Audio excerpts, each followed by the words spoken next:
HarperCollins presents 'Tis the Season to be Single by Laura Ziepe, read by Beth Chalmers.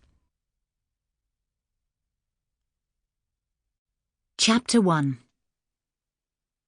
"Perhaps he's going to propose," Grace said cheerfully, her eyes sparkling with excitement as she bent down to arrange a drawer of lipsticks.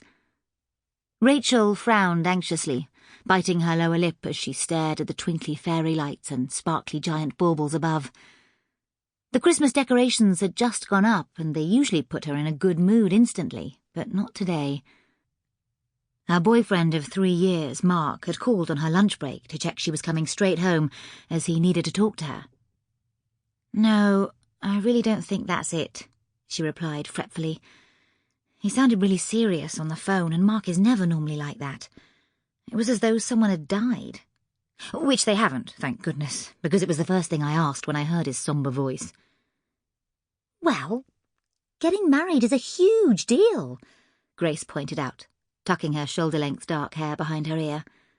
"He's probably just nervous." She smiled widely. "You should have seen Simon when he proposed to me. He was shaking so much I thought he was going to drop the ring." Rachel gave a light laugh. "I'm not so sure."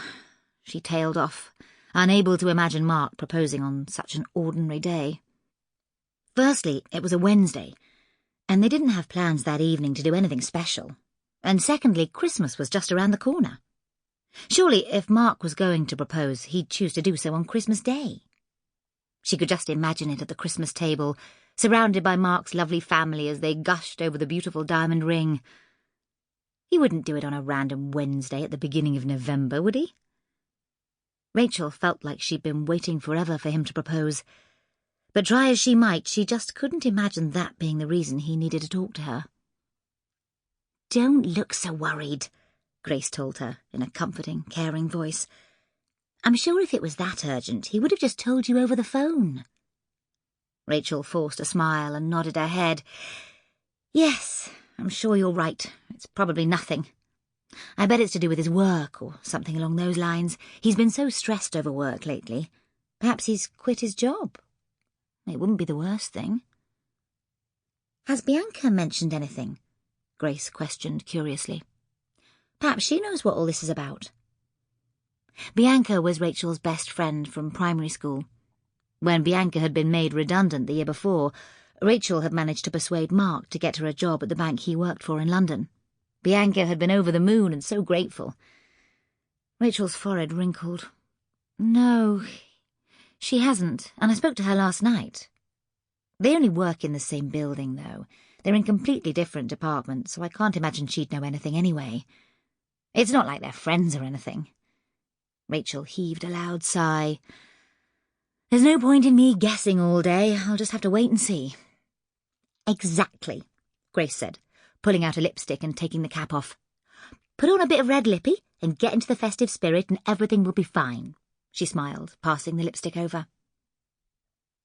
It was quiet today in Tideman's, the department store they worked in.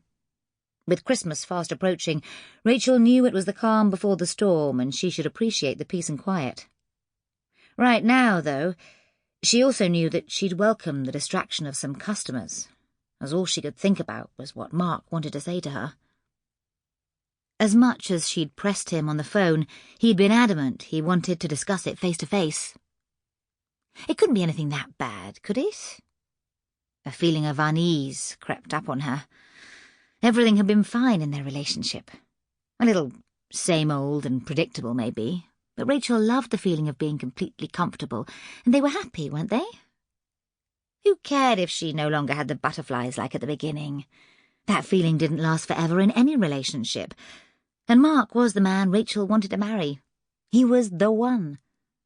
For the past year, she'd been hoping he was going to propose, and she couldn't deny she'd felt a little disappointed after every night out in a restaurant or trip away together when she'd still come back empty-handed.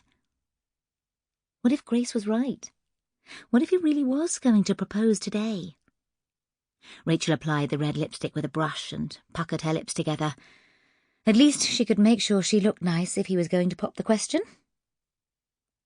Rachel loved working with Grace on the makeup counter for Pop Cosmetics, and they'd become great friends over the years. Sample complete. Ready to continue?